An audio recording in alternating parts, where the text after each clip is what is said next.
Olá, irmãos e irmãs, graça e paz. Em continuidade aos nossos estudos no Evangelho de João, na série Juntos na Prática do Amor, vamos aprender hoje de Jesus sobre o caminho da descoberta espiritual, a iluminação, o processo para experimentar as realidades espirituais que Jesus anuncia. O evangelista João conta muitas histórias de pessoas de todos os tipos e classes, homens e mulheres, que fazem a descoberta e experimentam a graça de Deus à medida que conhecem Jesus. Jesus é o portador da beleza, da graça, da verdade, da glória que vem de Deus. Foi assim com João Batista e outras pessoas como os discípulos André, Pedro, Filipe e Natanael. Todos eles ouviram de Jesus e deram passos para entender a sua mensagem. Eles experimentaram a salvação da sua existência presente quando ouviram de Jesus e confiaram nele de todo o coração. Eles tiveram a sua vida profundamente transformada pelo convívio com Jesus. Jesus andou por toda a Palestina, do norte ao sul, da Galileia à Judéia, proclamando o Evangelho, as boas notícias do reino de Deus. Ele fez muitos sinais miraculosos que indicavam que Deus estava com ele, que sua mensagem vinha da parte de Deus, que ele era enviado por Deus. O evangelista João resume assim: enquanto estava em Jerusalém, na festa da Páscoa, muitos viram os sinais maravilhosos que ele estava realizando e creram em seu nome. Entre os que ficaram admirados com o que Jesus fazia, estava um homem chamado Nicodemos. O diálogo entre Jesus e Nicodemos ilustra o itinerário, o processo espiritual que todos precisam percorrer para experimentar as realidades graciosas do reino de Deus que Jesus ministra. Consideraremos 3 momentos da entrevista que Nicodemos fez com Jesus que indicam o progresso do seu entendimento espiritual. O primeiro momento foi o despertar da fé. Nicodemos era um homem muito religioso, membro de um grupo chamado de fariseus, isto é, aqueles que buscavam viver de modo santo, praticando orações diárias, jejuando 2 vezes por semana, guardando o sábado, observando a lei, dando dízimo até das ervas que nasciam na sua horta.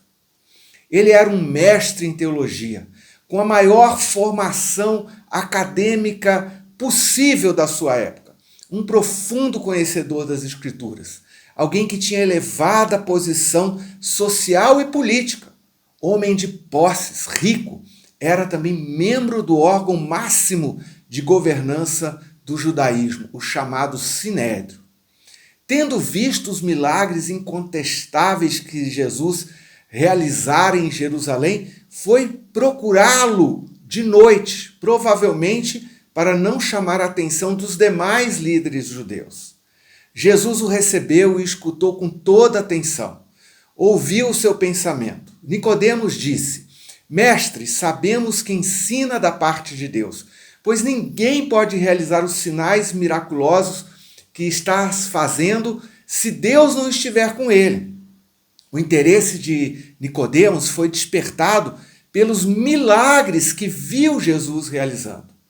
Como Nicodemos era um judeu piedoso, conhecedor das Escrituras, ele discerniu que Deus estava se comunicando e agindo poderosamente através de Jesus. Como todo israelita, ele aguardava o cumprimento das promessas do Antigo Testamento, a vinda do Messias para estabelecer o reino de Deus. Nicodemos queria saber melhor o que Jesus estava ensinando, que movimento Deus estava fazendo através dele. Jesus então respondeu a Nicodemos declarando: digo-lhe a verdade, ninguém pode ver o reino de Deus se não nascer de novo. O evangelista João já havia escrito a respeito da necessidade de nascer de Deus, logo na introdução do seu evangelho, registrando a respeito de Jesus o seguinte: aos que o receberam, aos que creram em seu nome, deu-lhes o direito de se tornarem filhos de Deus, os quais não nasceram por descendência natural, nem pela vontade da carne, nem pela vontade de algum homem, mas nasceram de Deus.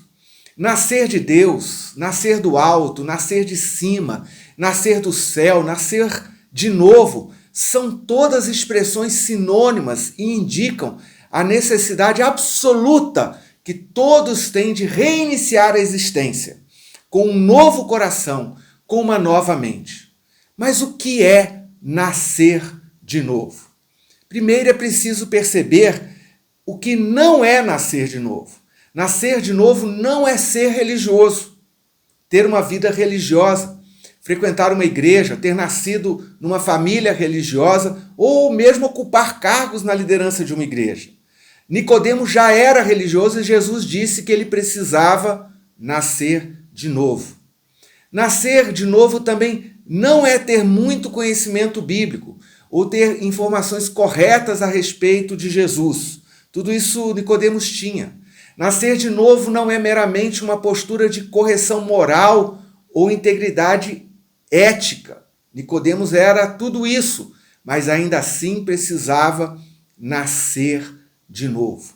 Nascer de novo é uma experiência inédita, diferente do nascimento natural, comum a todas as pessoas. É a inauguração de uma vida interior totalmente nova, com bases espirituais que transbordam em transformação ética, relacional, em termos do mandamento de amor que Jesus ensinou. Os profetas haviam anunciado que Deus faria uma nova aliança, um novo acordo com a humanidade, que envolveria um novo começo. Darei um coração novo a vocês e porei um espírito novo em vocês. A declaração de Jesus sobre a necessidade de nascer de novo ou nascer do céu deixou Nicodemos perplexo, surpreso, atônito, o que nos leva a outro momento na sua peregrinação espiritual. O segundo momento, a crise da fé.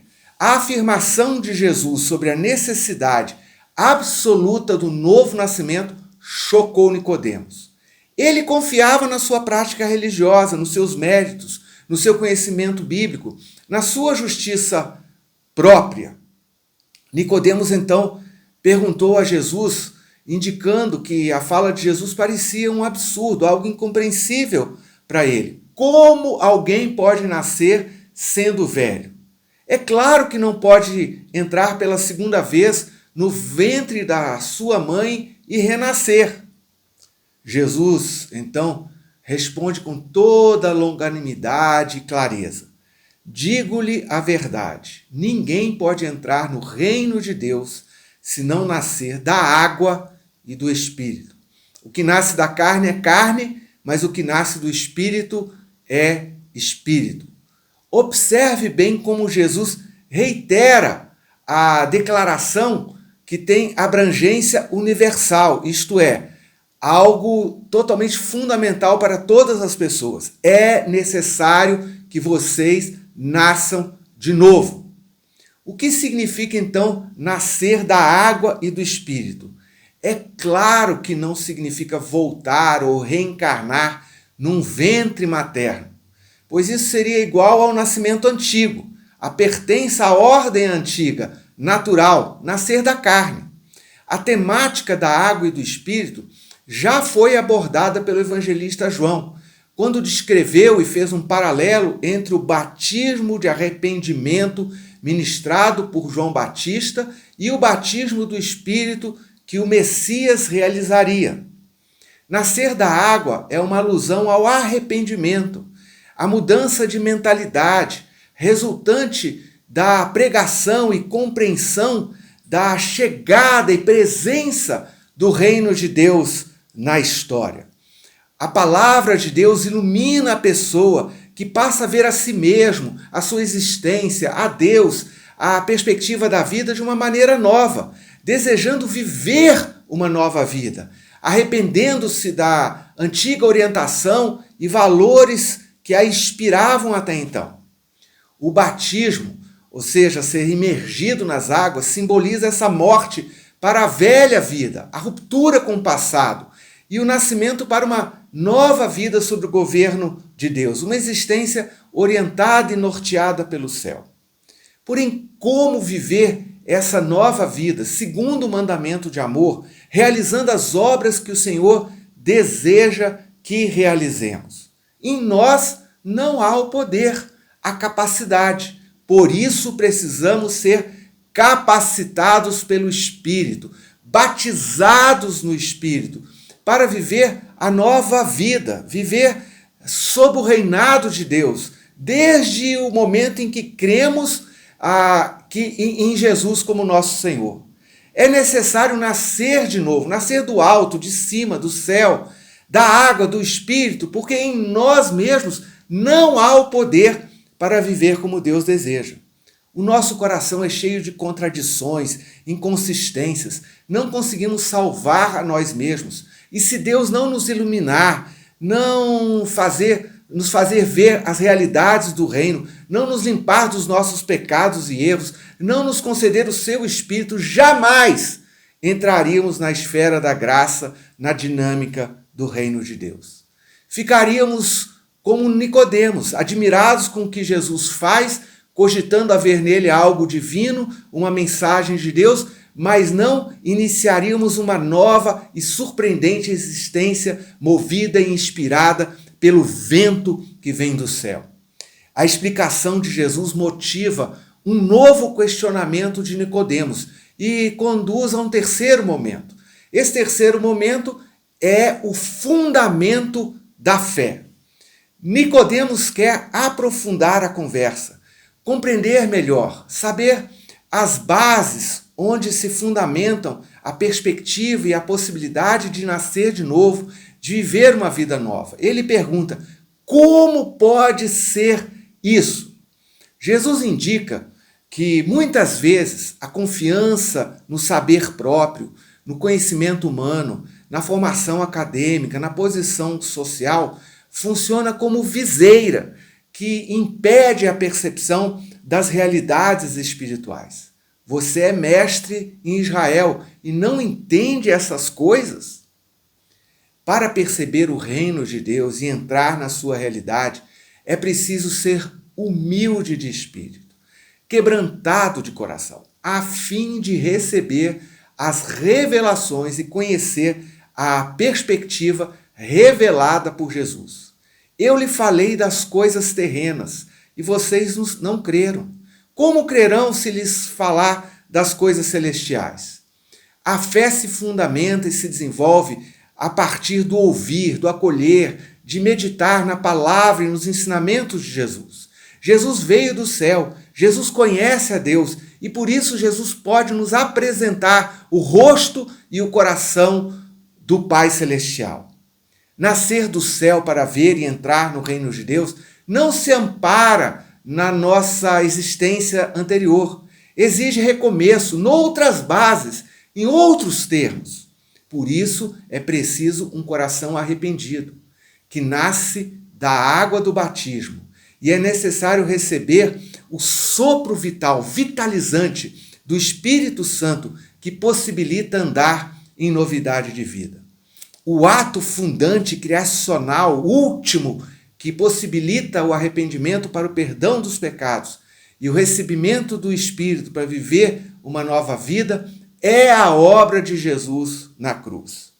Jesus relembra a Nicodemos de uma antiga história do tempo da peregrinação dos israelitas pelo deserto, sob a liderança de Moisés, quando depois de um dos repetidos episódios de reclamação do povo, entram no acampamento dos israelitas muitas serpentes venenosas, que começam a picar o povo, provocando a morte de muitos.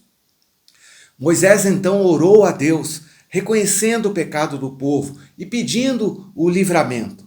Naquela ocasião, Deus instruiu Moisés a fazer uma serpente de bronze e colocá-la no alto de um poste, prometendo que quem tivesse sido picado por uma serpente e olhasse para a serpente de bronze no alto do poste seria curado, ficaria vivo.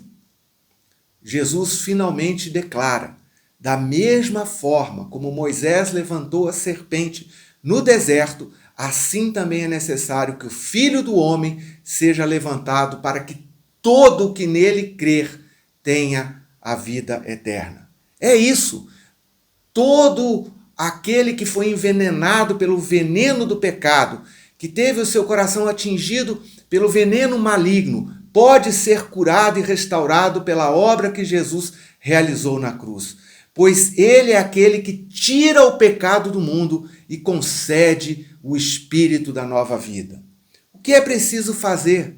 Olhar para a cruz de Jesus, olhar para a cruz com mais do que admiração, olhar com fé, com confiança na provisão de Deus. Cristo morreu pelos nossos pecados e ressuscitou para que pudéssemos viver, desde agora e para sempre, a vida com qualidade eterna. João, o evangelista, não diz mais nada sobre Nicodemos naquela noite, sobre como saiu do encontro com Jesus. Mais para frente, na sua narrativa, ele menciona Nicodemos em mais duas situações. No capítulo 7, ele diz que Nicodemos, numa reunião do Sinédrio, aquela mais alta corte de governança dos judeus, interpelou seus colegas que depreciavam e acusavam Jesus injustamente. Parece um indicativo que a compreensão de Nicodemos estivesse lentamente se movendo para uma percepção de quem Jesus realmente era. Noutra ocasião, depois da crucificação de Jesus, conforme narrado no capítulo 19 do Evangelho de João, Nicodemos acompanhou José de Arimateia, outro membro do Sinédrio, para pedir ao governador romano Pôncio Pilatos o corpo de Jesus, a fim de oferecer-lhe um sepultamento digno. Nicodemos viu a Jesus levantado na cruz, assim como Moisés havia levantado a serpente de bronze no deserto, e honrou a Jesus na sua morte, do melhor modo que pôde. Assim como Nicodemos, devemos ir a Jesus, colocar diante dele os nossos pensamentos e questionamentos, ouvir com atenção a sua palavra e acolher no coração seus ensinamentos, posicionando-nos ao lado de Jesus na hora decisiva, ainda que a nossa compreensão seja gradual. O Senhor abençoe a sua vida, ilumine o seu entendimento, mas principalmente aqueça o seu coração com a sua palavra. Tenha uma excelente e abençoada semana e até o nosso próximo encontro.